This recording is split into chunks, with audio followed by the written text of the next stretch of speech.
इंसान गुनाह कर बैठता है। और इस बात को याद रखिएगा, जिस तरह अल्लाह की बेपनाह रहमतें बरसती हैं रमजान के अंदर, एक नेकी करोगे बेपनाह अजर मिलेगा। अगर कोई शख्स रमजान के अंदर गुनाह करता है, उतना ही ज्यादा उसके ऊपर अल्लाह का गजब भी नाज़िल होता है। क़ालल्लाहु तआला व तबारक फ़िल क़ुरआनिल मजीद वल फ़ुरक़ानिल हमीद। बिस्मिल्लाहिर रहमानिर रहीम। या अय्युहल्लज़ीना आमनू कुतिबा अलैकुमुस्सियाम। सदक़ल्लाहुल अज़ीम।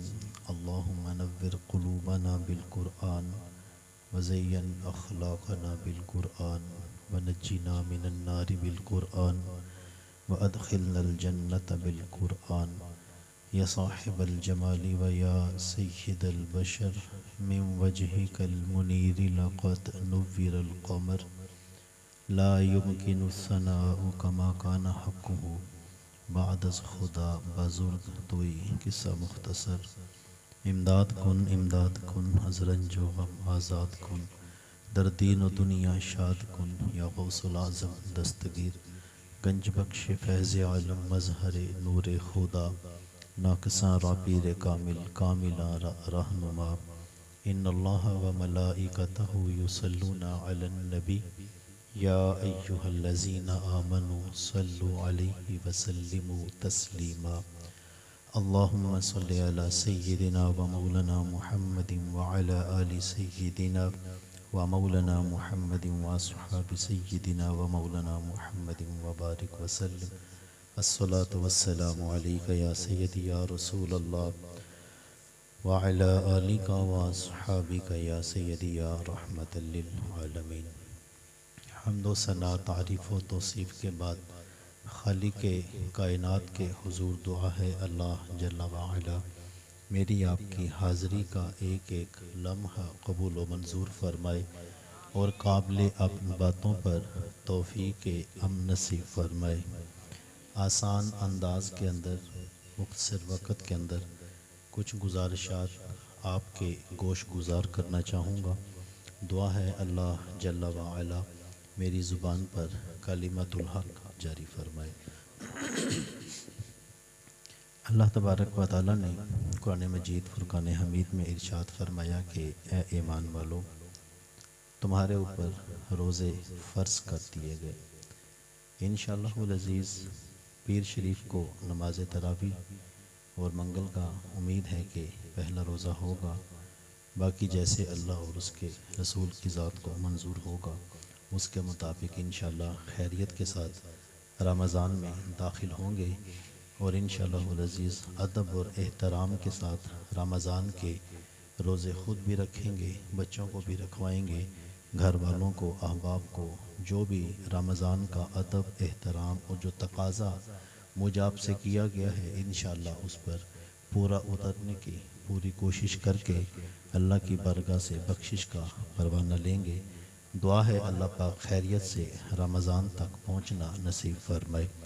अगर आप अपने अतवार के अंदर दाएं बाएं अगर नज़र दौड़ाएं तो बहुत से ऐसे खूबसूरत चेहरे जो कि पिछले साल मेरे आपके दरमियान मौजूद थे मगर आज वो हमारे दरमियान मौजूद नहीं हैं, वो अपने आमाल के साथ कब्र के अंधेरों में उतर चुके हैं।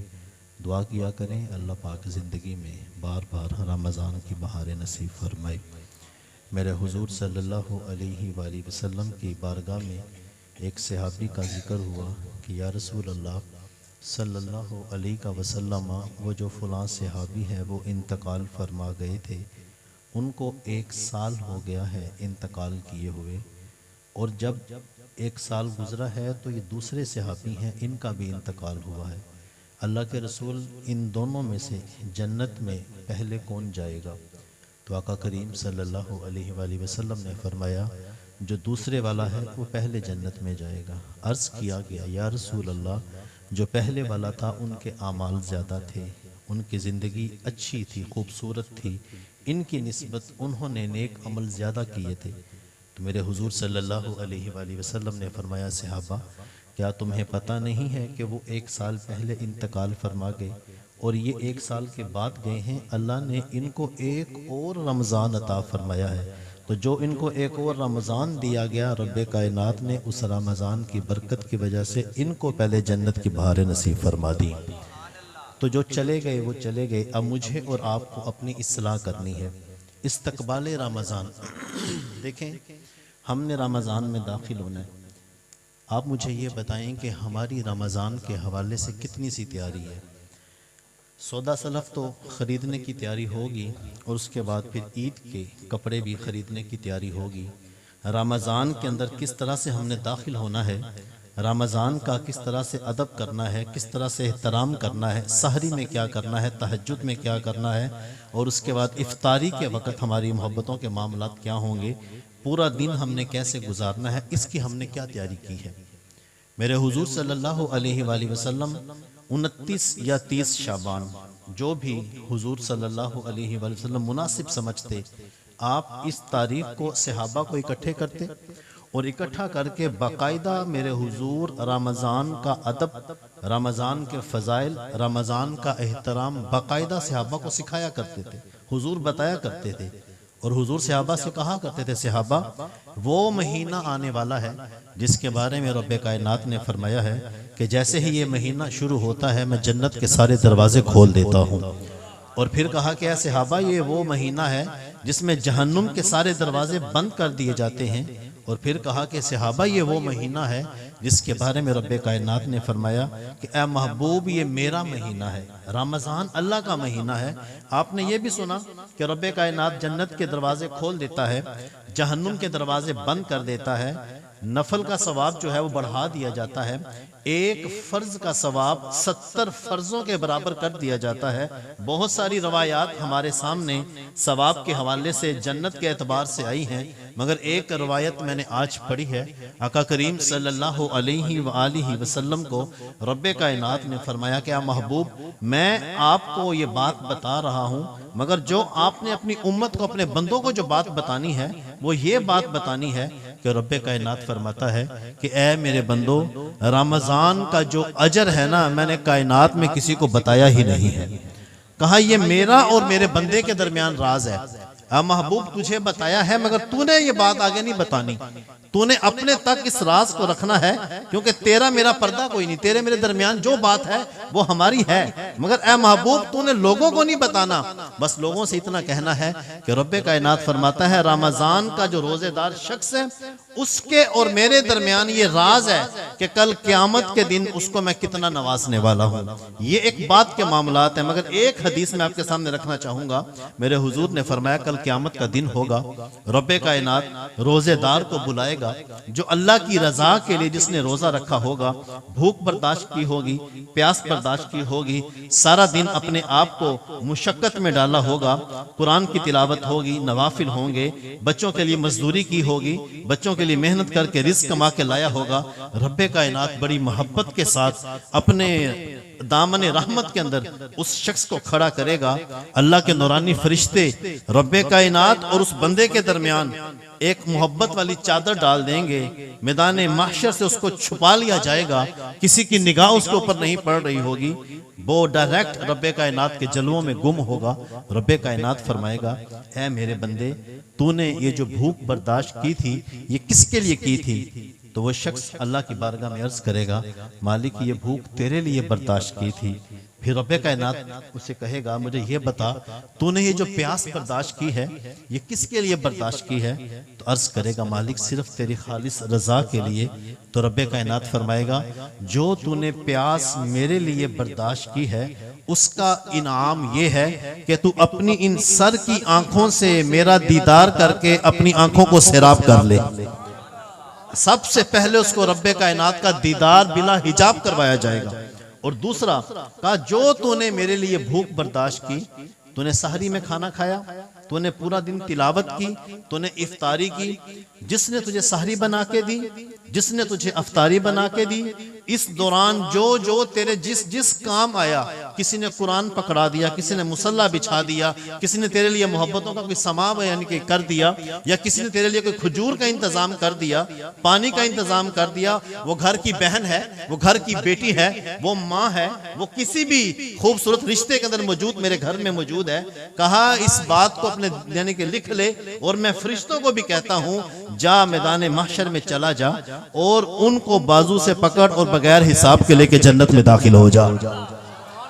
ये उन माओ बहनों के नाम ये पैगाम मोहब्बत है जो सहरी बनाती हैं, जो इफ्तारी बनाती हैं, जो सारा दिन हम मुशक्कत में रहे तो कहा कि कम से कम सब्र का इनाम जो है वो जन्नत है, और इससे अगला जो इनाम है कहा वो तो मेरा और मेरे बंदे का राज है, वो मैं क्या देने वाला हूँ। अब जिस पे मैंने बात करनी वो 4 चीजें हैं। मेरे हुजूर सल्लल्लाहु अलैहि वसल्लम सहाबा कराम अलैहिम रिदवान को 4 चीजों पर तैयार किया करते थे। पहली बात, मेरे हुजूर सल्लल्लाहु अलैहि वसल्लम नफ्सियाती तौर पे और ज़हनी तौर पे, ये 2 चीजें हैं, ज़हनी तौर पर और नफ्सियाती तौर पर रमजान के रोजों के लिए सहाबा कराम को इनके वो बाकायदा इसकी तरबियत किया करते थे। क्या करते, मेरे हुजूर बताया करते थे सहाबा इस बात को याद रखना, ये जो नफ्स है ना, नफ्स शैतान तो कैद कर दिया गया, मगर ये जो नफ्स है इंसान को बहका देता है, इंसान को किसी और राहों का मुसाफिर बना देता है, और रमजान के अंदर भी बाज़ वक़्त इंसान गुनाह कर बैठता है। और इस बात को याद रखिएगा,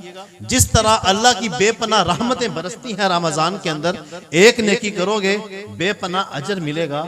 अगर कोई शख्स रमजान के अंदर गुनाह करता है उतना ही ज्यादा उसके ऊपर अल्लाह का गजब भी नाज़िल होता है। इस बात को याद रखिएगा, जहां पे सवाब ज्यादा है वहां पे गुनाह भी उतना ज्यादा है। मुकद्दस रातें हैं, सवाब बहुत ज्यादा है। एक रात 1000 महीने से बेहतर आने वाली है। कहा एक रात 1000 महीने से बेहतर तो है ही है। अगर इस दौरान तुम गुनाह करोगे तो कहा जितनी जमाने के अंदर मैंने खैर बांटनी है वो तो मैंने बांटनी है, मगर ए बंदे अगर तूने गुनाह किया तुझे मरते दम तक उस खैर में से कोई हिस्सा नहीं दिया जाएगा।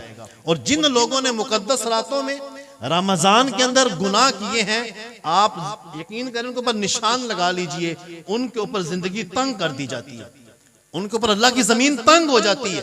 जो रमजान का अदब नहीं करते, एहतराम नहीं करते। आप यकीन करें, पहले हमने देखा है कि रमजान के अदब के अंदर लोग जो रोजा नहीं रखते थे वो कभी भी बाहर गलियों मोहल्लों के अंदर बैठ के चाय वगैरह नहीं पिया करते थे, चला फिरा नहीं करते। अगर वो चलते फिरते हैं तो गलियों में कुछ खाया नहीं करते थे। किसी ने पूछा भी क्यों नहीं खाते, भी रमजान का रोजा है, सबके रोजे में शर्म आती है, मगर आज का मुसलमान बेशर्म हो चुका है। आज होटल आबाद है, बाकायदा होटल खोले जाते हैं और कहते हैं जनाब रमजान तो दिहाड़ी लगाने का दिन है। बाकायदा बेरोजादारों को पर्दा करके, लोगों से तो पर्दा कर दिया, क्या खुदा से भी पर्दा है? वो दुकानदार, मैं हैरान उस दुकानदार के ऊपर जो बेरोजादार को खाना दे रहा है, चाय बना के दे रहा है, और हमारे बाबे हमारे बुजुर्ग वहां पे बैठे होते हैं, सिगरेट के कश लग रहे होते हैं, बातें चल रही होती हैं, और बिल्कुल भी शर्म नहीं आ रही होती कि यार रमजान के रोजे हैं। एक ईसाई अपने बच्चे के साथ मोहल्ले से गुजर रहा था, उस बच्चे ने चीज खाई, चीज, उसने कहा बाबा जी चीज मैंने खानी है, उसने चीज पकड़ी और खा ली। उस ईसाई ने अपने बच्चे के मुंह पे थप्पड़ मारा, कहा तुझे नहीं पता मुसलमानों का रमजान चल रहा है? मैं कहता हूं इस ईसाई को तो शर्म आ गई, मगर आज के मुसलमान बाप को शर्म नहीं आती, अपने बच्चों को खुद चीज लेके देता है, बाकायदा दुकान पे लेके जाता है। बड़े बड़े बच्चे हैं, 8 साल का, 10 साल का, 12 साल का बच्चा है, और उसको चीज लेके दे रहा है, और वो बच्चा गली मोहल्ले में खड़ा होके सबके सामने खा रहा है। जबकि हुक्म ये है अगर चीज खानी है तो बच्चा घर में बैठ के खाएगा, किसी के सामने तमाशा नहीं करेगा। बेशक बच्चों के ऊपर वो चीज नहीं है, मगर कम से कम माँ बाप का हक बनता है कि बच्चे की तरबियत करें। जो माँ बाप अपने बच्चों की तरबियत नहीं ना करते, यही बच्चे बड़े होके सबसे पहले जो जुबान खोलते हैं दीन रसूल पे जुबान खोलते हैं। यही बच्चे सबसे पहले कुरान पे सवाल करते हैं, हुजूर की जात पे सवाल करते हैं। उसकी वजह क्या है? माँ बाप ने अदब नहीं सिखाया होता है, माँ बाप ने तरबियत नहीं की होती। तो उस ईसाई ने थप्पड़ लगाया अपने बच्चे के, तुझे नहीं पता मुसलमानों का रमजान चल रहा है? अल्लाह अकबर, मर गया, फोत हो गया। किसी शख्स ने ख्वाब के अंदर देखा वो जन्नत में टहल रहा है, हैरान हो गया, तू ईसाई था, तू जन्नत में टहल रहा है, तुझे कैसे रब्बे कायनात ने फजल किया। कहा एक दिन गली से गुजरा, मेरे बच्चे ने कोई चीज खाई, मैंने बच्चे को रमजान के अदब के अंदर थप्पड़ लगाया था, रब्बे कायनात को मेरी ये अदा पसंद आ गई, उसने मुझे ईमान भी अता फरमा दिया, मोहम्मद के कदमों में जन्नत भी अता फरमा दी है।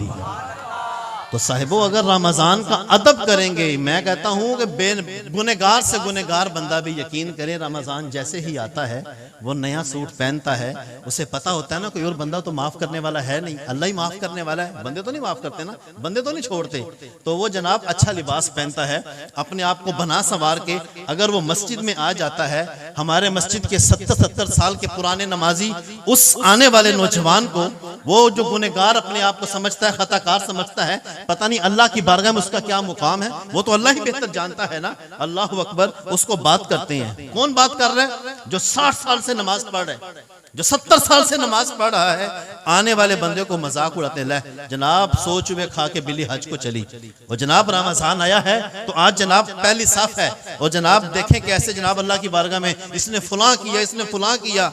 ओ भाई वो तुम्हारे घर में नहीं आया, वो अल्लाह के घर में आया है, वो अल्लाह का मेहमान है। और इस बात को याद रखें, हदीस रसूल के लफ्ज हैं, अल्लाह अपने घर में बुलाता ही उसको है जिसको उसने माफ करना होता है, हर ऐरा गहरा नहीं आ जाता। आपने अक्सर देखा होगा जनाजे पढ़े, जब जनाजे का वक्त होता है, जोहर की नमाज के बाद जनाजा, आपने अक्सर देखा होगा लोग आते हैं वुजू खाने पे, वुजू खाने से वुजू किया बाहर निकल जाते हैं, अंदर जमात खड़ी होती है, नमाज में शामिल नहीं होते। आज तो वुजू भी था, आज तो जनाब मस्जिद भी थी, नमाज भी बाजमात थी, मगर वुजू करके वहां से तुम्हें बाहर निकाल दिया गया। जरा सोचो कौन सी गलती हुई है, उसने अपने हुजूर खड़े होने के लिए कबूल ही नहीं किया है। सोचने की बात है ना, हर किसी को नहीं बुलाता, अगर कोई आ गया है तो यार उसका उसके खुदा का मामला है, मुझे दरमियान से निकल जाना चाहिए। बल्कि बाज़ बात हम बोला क्या कहते हैं, इनने नहीं बख्शा जाना, ये जुमला हमारी जुबान पे बस जनाब इन्हों के यानी कि माफ हो सकता है, इसने नहीं बख्शा जाना, हम ये जुमला बोलते हैं और तकब्बुर के अंदर बोलते हैं, गुरूर में बोलते हैं। तो रब्बे कायनात फरिश्तों से मुखातिब होता है, ऐ फरिश्तों ये कौन है जो मुझे रब पे हुक्मरानी करने के लिए आ गया, इसकी इतनी जुर्रत कि ये मेरे पे हुक्मरानी करता है कि मैंने इसको माफ नहीं करना, ये मेरा बंदा है, मेरे बंदे का मामला है। ऐ फरिश्तों गवाह हो जाओ, जिसके बारे में ये कह रहा है ना, उसको तो मैंने माफ कर दिया, इसको मैंने माफ नहीं करना। जिसने मेरे बारे में ये बात की कि इसको रब ने माफ नहीं करना। तो साहिबो रमजान का महीना जो आ रहा है, ये मेरे आपके लिए सीखने के दिन है। क्या हम नफ्सियाती तौर पे तैयार हैं, ज़हनी तौर पे तैयार हैं? क्या हमने तैयारी की है कि हमने इतना कुरान रोजाना पढ़ना है, हमने जहन बनाया है, हमने इतने सिपारे पढ़ने हैं रोजाना, जहन बनाया है, हमने जनाब तहज्जुद में इतने नवाफिल पढ़ने हैं, हमने अल्लाह की बारगाह में रो के कहना है अल्लाह एक बारी माफ कर दे, दोबारा नहीं करांगा। ऐ अल्लाह मैं हूं और तू है, और तेरे मेरे दरमियान कोई तीसरा भी नहीं है, ना मेरी माँ है, ना मेरा बाप है, ना मेरा भाई है, ना मेरा बेटा है, वो सब अपने अपने मामलात में मसरूफ हैं। ऐ अल्लाह एक मरतबा माफ कर देना। मेरे हुजूर की बारगाह में एक शख्स आया, उसने आके हुजूर से मुसाफा किया और जाके एक कोने में नमाज पढ़ने के बाद दुआ शुरू की, और दुआ क्या थी, ऐ अल्लाह मैं तुझसे इसलिए मांगता हूँ, तो मेरा अल्लाह जो है, अल्लाह अकबर, कितने खूबसूरत लफ्ज हैं। ऐ अल्लाह मैं तुझसे इसलिए मांगता हूँ, तू मेरा अल्लाह जो है, ऐ अल्लाह अगर मैं तुझसे नहीं मांगूंगा तेरे सिवा देने वाला और कौन है। तो रब्बे कायनात के महबूब ने सहाबा से कहा, सहाबा जाओ जाके उसको बशारत दे दो, अर्श के रहमान ने तेरी जुबान से निकले हुए लफ्जों को कबूल फरमा लिया, रब्बे कायनात ने तुझे मुआफ फरमा दिया। अल्लाह अकबर, ये खूबसूरत अंदाज अपनाएं, अपने आप को हम ज़हनी तौर पे, नफ्सियाती तौर पे तैयार करें। क्या करना है, तहज्जुद की नमाज की पाबंदी करनी है, और दुआ ये करनी है, ऐ अल्लाह अगर आज रमजान में तूने हमें ये दी है ना, ऐ अल्लाह मरते दम तक तहज्जुद के सजदे नसीब फरमा दे। ये दुआ करें। वो एक बुजुर्ग थे, 40 साल तक तहज्जुद की नमाज पढ़ते रहे। अगर मैं और आप तहज्जुद की नमाज नहीं पढ़ते तो सोचे कौन सी गलती हुई है, कहीं ना कहीं गलती है। वो आखिर क्यों हमें तहज्जुद के लिए कबूल नहीं करता? 1 to 1 मुलाकात चाहता है वो, 1 to 1, बस तू हो बंदे और मैं हूं, मुझसे बात कर, अकेले बात कर, मैं तेरी बात सुनूंगा, अकेले बात कर, मुझसे तू क्या कहना चाहता है बता, 1 to 1।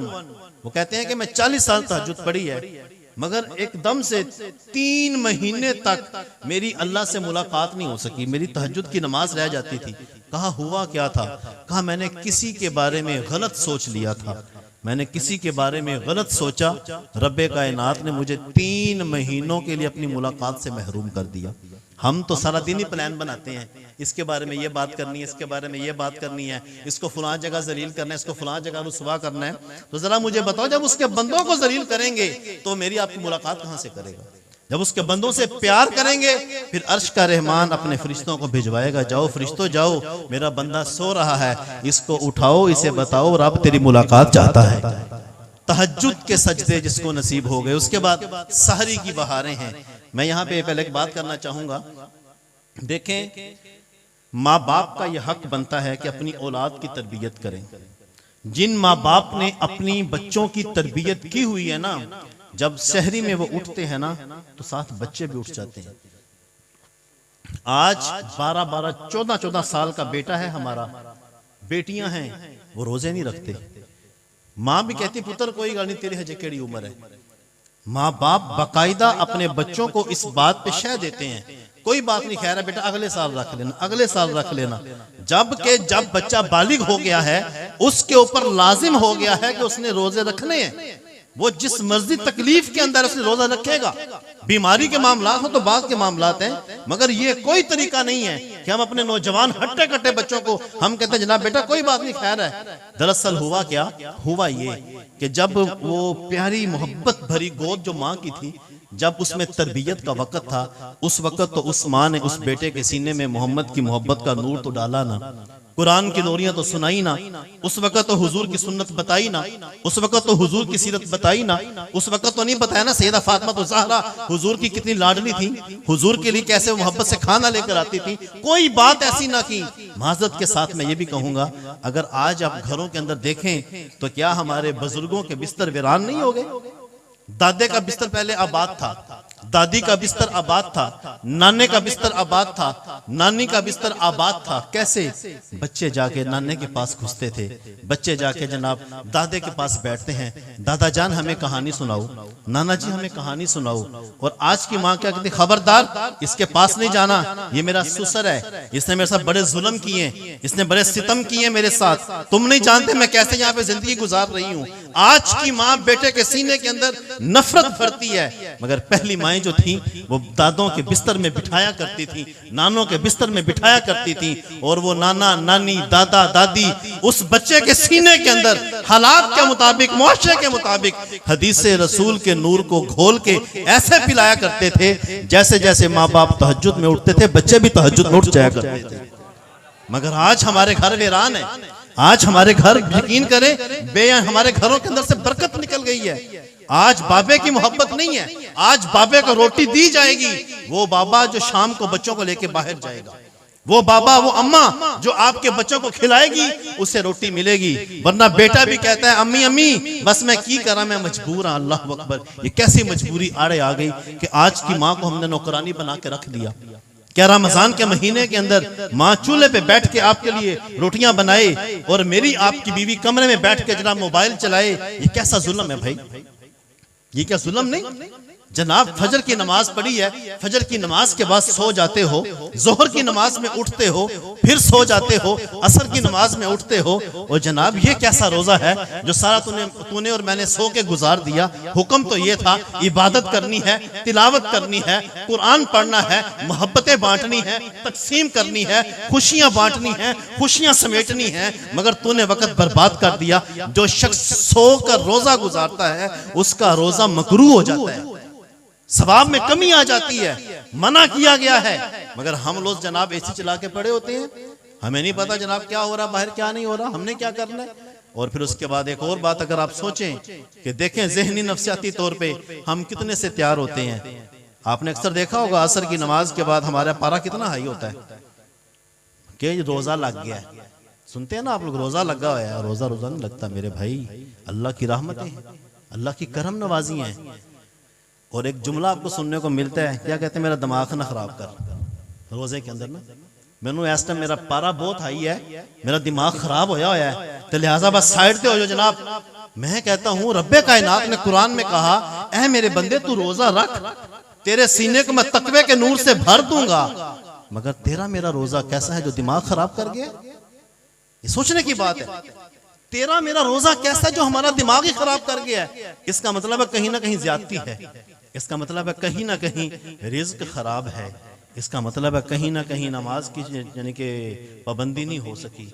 जो वो चाहता था उसके मुताबिक रमजान का हदफ नहीं हो सका। लगा है कहीं ना कहीं के किसी का दिल दुखा दिया है कि जो दिल में तकवा आना था वो दिमाग खराब हो गया। फिर अल्लाह की बारगाह में झुक जा, फिर तौबा कर। असर की नमाज के बाद हमने घर वालियों को आगे लगाया होता है, बच्चों पे जुबान दराजी कर रहे होते हैं, घर वालों को सख्त जुमले, जब तक इफ्तारी ना हो जाए घर वाले भी बेचारे ऐसे सुंगड़ के बैठे होते हैं, पता नहीं घर में क्या हो गया। रमजान ये तो नहीं था भाई, रमजान तो मोहब्बतें बांटने का दिन था, रमजान पूरा मोहब्बतें बांटने का मौसम था। रोजा घर में हो, माँ बाप के चेहरे खुशी से फूले होते हैं, मेरे बेटे का रोजा है, मेरी बेटी का रोजा है, मेरी बहन का रोजा है, मेरे भाई का रोजा है। बुजुर्ग खुश होते हैं अपनी औलाद को देख के कि रब्बे कायनात ने इतनी प्यारी औलाद दी है जो आज रोजे रख रही है, कल को कब्र में जाएंगे ये रोजे रखेगी, अल्लाह हमारी कब्रों को ठंडा फरमाएगा। मगर आज हमारा मिजाज कुछ और हो गया, हम किसी और तरफ चले गए, ज़हनी तौर पे भी तैयार नहीं, नफ्सियाती तौर पे भी तैयार नहीं। दूसरा मेरे हुजूर जो किया करते थे, मेरे हुजूर इखलाकी तौर पे बाकायदा लोगों को तैयार किया करते थे। इखलाकियात, इखलाकियात क्या है?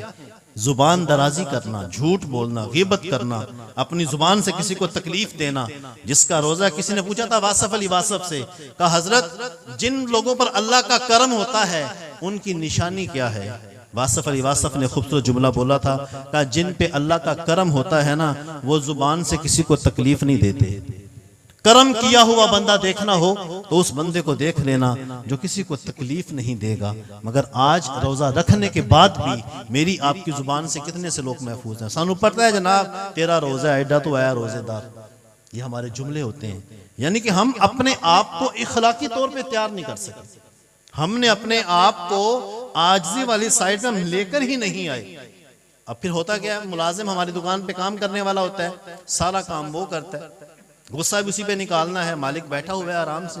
हदीस रसूल सल्लल्लाहु अलैहि वसल्लम, मेरे हुजूर ने फरमाया जिस शख्स ने अपने काम करने वाले पर नरमी इख्तियार की, रोजा रखा हुआ था, रोजे की हालत में नरमी इख्तियार की, उससे काम कम करवाया, हम काम ज्यादा करवाते हैं, उससे काम कम करवाया, उसके लिए सहूलतें पैदा की, का कल क़यामत के दिन अल्लाह तबारक व तआला उस मालिक को बगैर हिसाब की जन्नत अता फरमाएगा।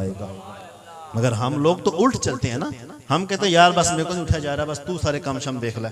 ये हमारे मामला था, हम मजीद काम बढ़ा देते हैं। घर पे नौकर हो, घर पे मुलाजिम हो, दुकान पे मुलाजिम हो, दफ्तर में मुलाजिम है, कहीं पे भी है, हमें उसके लिए आसानी करनी है, हमें उसके लिए मोहब्बतें बांटनी है, मगर हम लोग उसके लिए मिजाज सख्त कर देते हैं। किसी ने कहा था कि जन्नती शख्स की निशानी क्या है, तो बड़ा अच्छा जवाब दिया था कि जिसकी बीवी कहे कि मेरा शोहर अच्छा है वो जन्नती है। कितने से मर्द ऐसे हैं जिनको बीवी कहती है मेरा शोहर अच्छा है, मजबूरी से कोई कह दे तो बात और है, इखलाकी तौर पे जो बात है वो बात कुछ और है। तो ये चीजें हमें सीखनी थी ना। रमजान आने से पहले पहले मेरी बहन नाराज है, इखलाकी तौर पे मेरा हक बनता है मैं बहन को फोन करूं कि बहन अल्लाह की रहमतों का महीना आ गया है तो मुझे माफ कर दे। जरा मुझे बताओ, बहनें माफ नहीं कर देती? बहनों का हक भी तो खा जाते हो, जमीनों के हिस्से भी तो खा जाते हो, बस ब्याह करता तो उन फारग हो गई हैं, हिस्सा मांगेंगी, बस आज तो बात तेरे मेरी मुलाकात ही नहीं है। वो भी कहती खैर है, हिस्से की कौन सी बात है, वीर मेलदा रवे नहीं वादू है, वो भी कुर्बानी दे देती है ना। कहती है वीरा नाली बहारा ने जमीना की केड़ी गल होंदी है। बल्कि हमने एक ऐसी औरत के बारे में पढ़ा है, वो उसका भाई फौत हो गया, वो जनाब कब्रिस्तान चलेगी, बाकायदा इसको मैंने पोस्ट को देखा, कब्रिस्तान में चलेगी, मौलवी साहब के साथ हैं, लोग वहां पे दफन करके वापस आए, तो किसी ने कहा बहन तू क्यों खड़ी है यहाँ पे? कहा अल्लाह से कुछ बात करनी है। कहा अल्लाह से क्या बात करनी है? उसने अल्लाह की बारगाह में क्या बात की? कहा ऐ अल्लाह ये मेरा भाई था, जितना अरसा इसने मुझे मेरे हिस्से से महरूम रखा है, मेरे बच्चे रुल गए हैं, उतना अरसा तू इसको अपनी रहमतों से महरूम कर दे। कब्र में उतार दिया गया, कब्र पे खड़े होकर उसने लफ्ज बोले। आज का भाई जो है अपनी बहन का हक भी खा जाता है, आज का बाप अपनी बेटी को हक नहीं देता। आज का बाप कहता है बस ठीक है मेरे पुत्र जो है कहने पुत्रा की जायदाद होती है। तो मैं कहता हूं कल को क़यामत के दिन क्या जवाब दोगे? तो बहनें तो माफ कर देती हैं, तो बहनों को फोन करो ना, ऐ मेरी प्यारी बहन कैसी है तू, तुझे कोई चीज तो नहीं चाहिए? उसे चाहिए भी होगी ना, अगर उसको पता ना मेरे भाई के हालात कमजोर हैं, वो कहेगी नहीं चाहिए भाई मैं अपने घर ठीक हूं। ये बहनों की मोहब्बत होती है। वो एक फ़ोन तो करो, वो कितना यानी कि अपने आप को महसूस करेंगे हमारे भाई का फ़ोन आया। आपने कभी देखा है आप 500 रुपये की चीज़ लेके भिजवाएं ना कि अपनी किसी बहन को, तो मेरी आपकी बहन पूरे घर में दिखाती है मेरे वीर ने कर लिए, है मेरे वीर ने कर लिए, मेरे वीर ने कर लिए। आज के वीर के पास तो घर में बहनों के लिए जगह नहीं है, और वो जनाब मस्जिद की पहली सफ़ में बैठा होता है और वहाँ बैठ के मौलवी को लगा होता है, वो जनाब इंतज़ामिया को लगा होता है, मस्जिद में नक्श निकाल रहा होता है। ये हमारे हालात हैं आज माशरे के। तो हमने रमज़ान से क्या सीखना है? रमज़ान में दाखिल होना है, बहन को राज़ी करना है, भाइयों को राज़ी करना है। अगर ये बुजुर्ग तशरीफ़ फरमा हैं, बेहतर जानते हैं, आज तो घरों के चूल्हे अलग अलग हो गए हैं। एक घर के अंदर 4-4 चूल्हे हैं, एक घर में 4-4 चूल्हे। आज पहले एक चूल्हा हुआ करता था। घर का सरबरा चटाई बिछा कर जनाब चटाई पे बैठा है, सारे बेटे लाइन में बैठे हैं, एक तरफ बेटियां लाइन में बैठी हैं और सारे इफ्तारी इकट्ठे करते थे। मगर आज 4-4 चूल्हे हैं, एक भाई उस नुकर में है, एक भाई उस नुकर में है, एक भाई उस नुकर में है, एक भाई उस नुकर में है। अगर बाप किसी यानी कि अलग घर के अंदर मौजूद है, वो वहाँ बैठा अल्लाह की बारगाह में दुआ करता है, अल्लाह मेरे पुत्रां नूं इकट्ठा कर दे, अल्लाह मेरी धीआं नूं इकट्ठा कर दे। मगर आज हम जालिम हो चुके हैं, इखलाकी तौर पे इतने जालिम हो चुके हैं कि हम लोगों ने 4-4 चूल्हे कर दिए। वो मोहब्बतों का एक गुलशन आबाद करके उन्होंने मेरे आपके सपुर्द किया था, मगर हम लोगों ने उनके उस गुलशन को तार तार कर दिया। आपने कभी महसूस किया इस बात को कि बड़ा भाई दस्तरखान पे बैठा हो, उसके सामने अनवाउ इकसाम के खाने पड़े हों, वो खजूर के साथ अफ्तारी तो कर लेगा, मगर उसके टूटे हुए दिल को कभी देखें कि छोटा वीर पता नहीं कैसा होगा? कभी छोटे वीर के टूटे हुए दिल को देखा है? वो तो बीवी को देख के, बच्चों को देख के, हालात को देख के मजबूर होके मुश्किल के साथ अपने उस दर्द भरे घूंट पी जाता है। कभी सीने में उतर के तो देखो उसके अंदर जो दर्द चल रहा है, उसके सीने में जो तकलीफ है, कभी उसको महसूस किया? हम लोग महसूस नहीं करते। 4 चूल्हे करवाने वाला या करवाने वाली कोई भी है, कम से कम इस चीज को महसूस करे कि उस माँ बाप का हाल क्या होगा जिनके 4 बेटे आपस में दस्तों गिरेबान होते हैं, और फिर बेचारे को वो जब कब्रों में चले जाते हैं, वो कब्रों में भी परेशान रहते हैं। पता नहीं हमारे बच्चों का हाल क्या होगा, हमारे बच्चे क्या करते होंगे। ये रमजान की खलाकियात है, इसको सीखना है। तो फिर आप लोगों ने क्या करना है? आप लोगों ने बैठना है, फैमिली इकट्ठी होके बैठे और सारे कहें यार साल जरा लंघ गया सो लंघ गया, एर की अफ्तारी सारे भैन भरा इकट्ठे करेंगे। खैर की जनाब जी अफ्तारी होनी है ना, सारे भैन भरा जनाब, अगर माँ चली गई या बाप चला गया, जदों आप सारे इकट्ठे होके बवांगे ना, अम्मी अब्बे दी कब्र बड़ी ठंडी होएगी। इस नीयत के साथ, इस मोहब्बत के साथ अपनी घरवालियों को समझाएं कि हम भाई हैं, आखिर हमें इकट्ठा रहने दो, खुदा का नाम है। जैसे तुम्हें अपने भाई अजीज हैं, हमें भी अपने भाई अजीज हैं। तो इकट्ठे होके जब एक दस्तरखान लगाओगे, यकीन करना आपको वही बचपन का जमाना याद आएगा। मैं आपको बचपन के झरोकों में लेके जाना चाहता हूं। आज अगर बेटा इस बात को महसूस नहीं ना करता, कल को जब आपकी औलाद होगी, ये मेरी आज की बातें और माँ बाप की कही हुई बातें आपके दिलो दिमाग के अंदर आपको ऐसा परेशान करेंगी कि आप सुकून की जिंदगी नहीं गुजार सकेंगे। आप सोचेंगे काश माँ बाप की बात को माना होता, आज मैंने माँ बाप की बात को नहीं माना तो हमारे हालात ये हो गए। अल्लाह अकबर। तो साहिबो, रमजान इखलाकी तौर पे अपने आप को तैयार करना है। इखलाकियात में से एक और चीज भी है, आजकल आपको पता है सखावत बड़ी उरूज पे होगी। मुझे ये बताएं कि क्या सिर्फ भूख रमजान में लगती है, आगे पीछे भूख नहीं लगती? रमजान के अलावा भी भूख लगती है, पूरा साल भूख लगती है।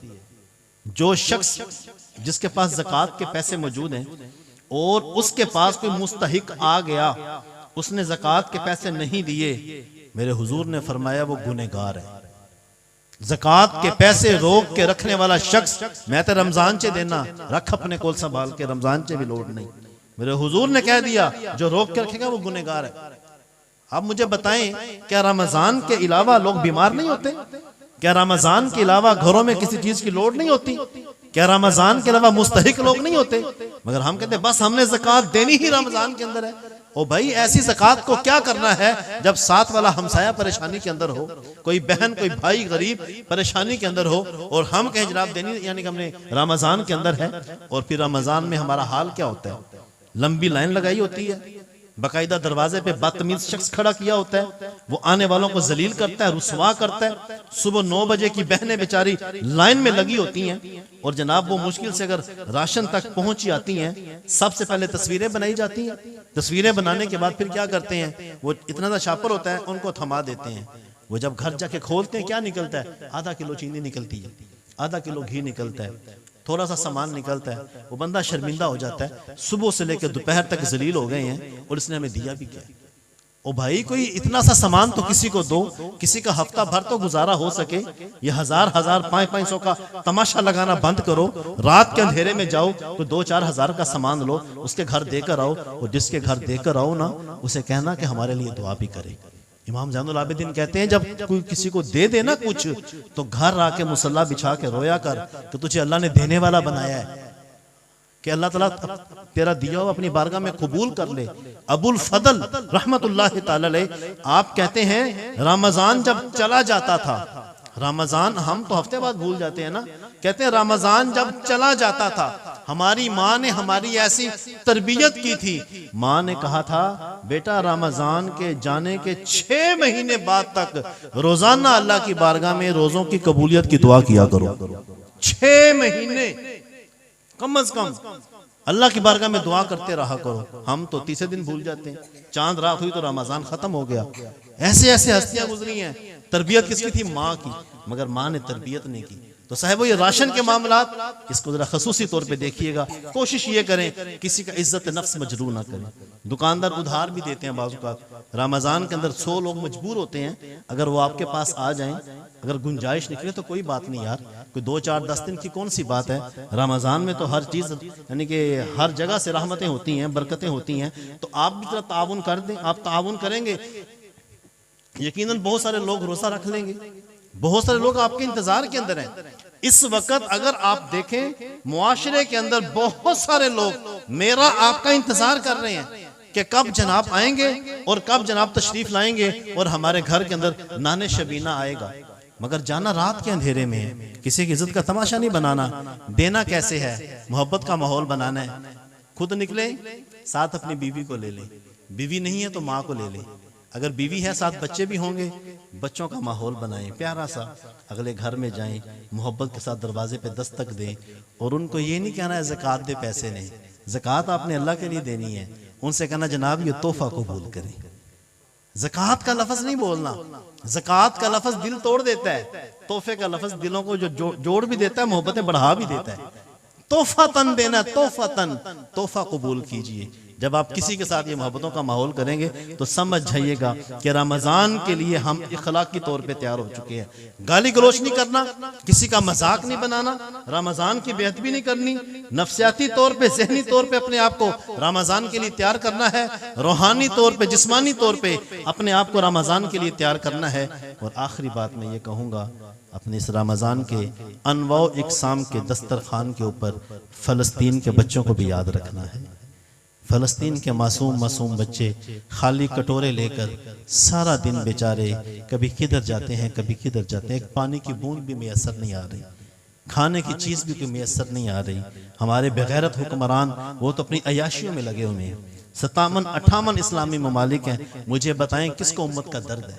हर कोई अपनी अयाशी के अंदर लगा हुआ है। हर कोई जनाब अपने इलेक्शन के मामलात में पहले लगे थे और आज कुर्सी का ड्रामा लगाया हुआ है। और उसके अंदर जो हाल हो रहा है वो अवाम का हाल हो रहा है।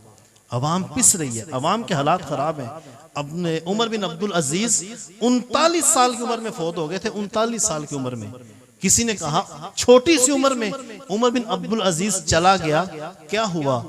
तो उनकी अहलिया ने बताया, उमर बिन अब्दुल अजीज अपनी रियाया के दर्द के अंदर पूरी रात सोया नहीं करता था। मैं आपको मिसाल देना चाहूंगा, घर का बड़ा हो, घर के हालात खराब हो तो क्या घर के बड़े को नींद आती है? घर के बड़ों को नींद नहीं आती। मेरे बच्चे भूखे हैं, मेरे बच्चे प्यासे हैं, मेरी बीवी का क्या मेरे लिए जज्बा होगा, मेरे बच्चों का मेरे लिए क्या जज्बा होगा।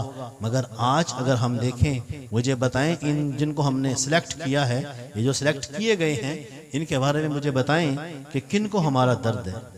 हमने तो वोट दिया किसके लिए? गली के लिए। वोट दिया हमने नाली के लिए। किसने वोट दिया? दीन रसूल के लिए। किसने वोट दिया? इसलिए कि काश मेरे मोहल्ले की बेवा की साथ ताउन किया जाएगा, काश मेरे मोहल्ले की बेटी जो सुबह फैक्ट्री में काम के लिए जाती है उसको घर बिठाया जाएगा, उसे कहा जाएगा मेरा पुत्र तो आज तो बात फैक्ट्री नहीं जाना, तेरे पिंड दे लोग मर नहीं गए, तेरे घर तेरी हर शय पहुंचेगी। हमारी बेटियां काम के लिए जाते हैं और हम जुबान भी हम चलाते हैं, फलां दी ती गई जनाब फलां जगह काम करने वास्ते। मैं कहता हूं जुबान चलाते हो घर बिठा क्यों नहीं देते?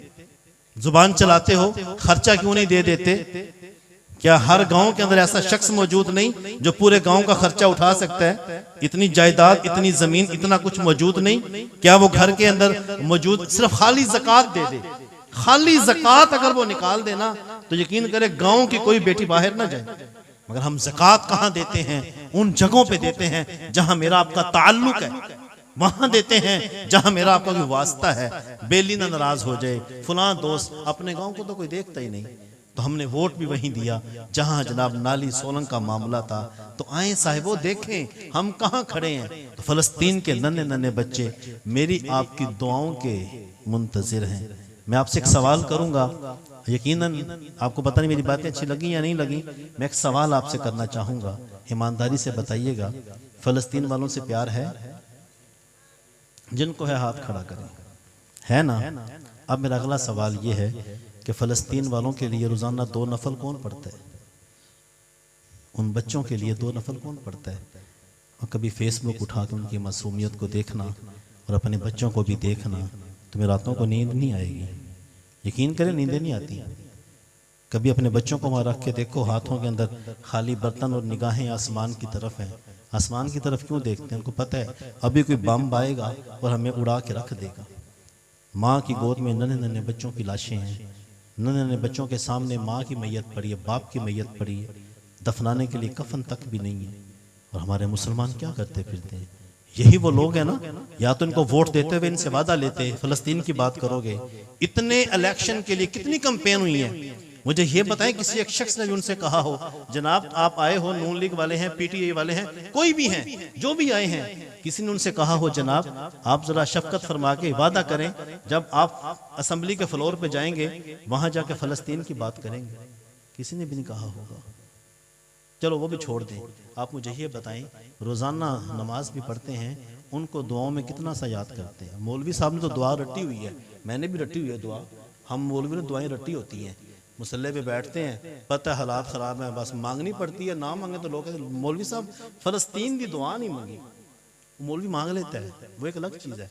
मगर मैं आपसे सवाल ये करना चाहूँगा, क्या कभी अकेले बैठकर बच्चों के लिए दुआ की है?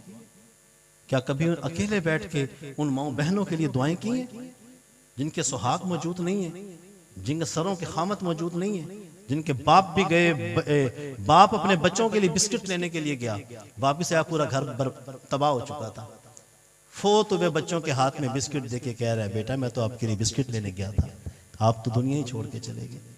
ये रमज़ान का तकाजा है, जब अनवाओ इकसाम के खाने के लिए बैठो ना तो उन बच्चों को दुआओं में याद रखना कि अल्लाह उनको इज्जत वाली ज़िंदगी दे। बल्कि मैं आपको मशवरा दूंगा, जब भी दुआ करो ना तो फ़लस्तीन के बच्चों के सदक़े से दुआ किया करो, अल्लाह उनके सदक़े से मेरी आपकी दुआओं को रद्द नहीं करेगा। कसम खुदा की बड़ी तकलीफ़ है, यकीन करें बड़ा दर्द है, मगर मैं और आप बेहिस हो चुके हैं।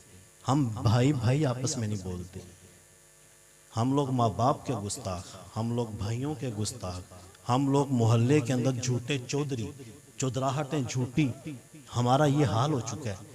तो मुझे बताओ फिर उम्मत कैसे बनेगी? उम्मत तभी बनेगी जब एक कुरान पे इकट्ठी होगी, जब नमाजों में इकट्ठे होंगे। रमज़ान का महीना आ रहा है, मस्जिदें भर जाएंगी। जैसे ही रमज़ान का चाँद ख़त्म होगा, ईद का चाँद आएगा, मस्जिदें फिर खाली हो जाएंगी। यही बस 1 महीने का रमज़ान है। 1 महीने बताया जाता है, देखो तुमने 1 महीना मेरी बात मानी है ना, मैंने तेरे घरों को रिज़्क़ से भर दिया है। 1 महीना तुमने मेरी बात मानी, तेरे घरों को रिज़्क़ से भर दिया है। जैसे ही बात ख़त्म होती है काम ख़त्म हो जाता है। दुआ किया करें, अल्लाह पाक मुझे आपको अमल की तौफीक अता फरमाए। नमाज की पाबंदी, कुरान की तिलावत, माँ बाप का अदब व एहतराम, बहनों से प्यार, छोटों से शफ़क़त, रमज़ान का अदब, रमज़ान के सारे रोज़े खुद भी रखने हैं, बच्चों को भी रखवाने हैं। बच्चों को, चाहे छोटे बच्चों को चिड़ी रोज़ा रखवा दें, वो रख लेंगे खुशी के साथ। ये तरबियत के दिन होते हैं। अल्लाह पाक हमें अमल की तौफीक अता फरमाए। वमा अलैना इल्लल बलाग। महफिल मेरा ख्याल अभी जारी रहेगी, मुझे इजाज़त दीजिएगा। अस्सलामु अलैकुम व रहमतुल्लाह।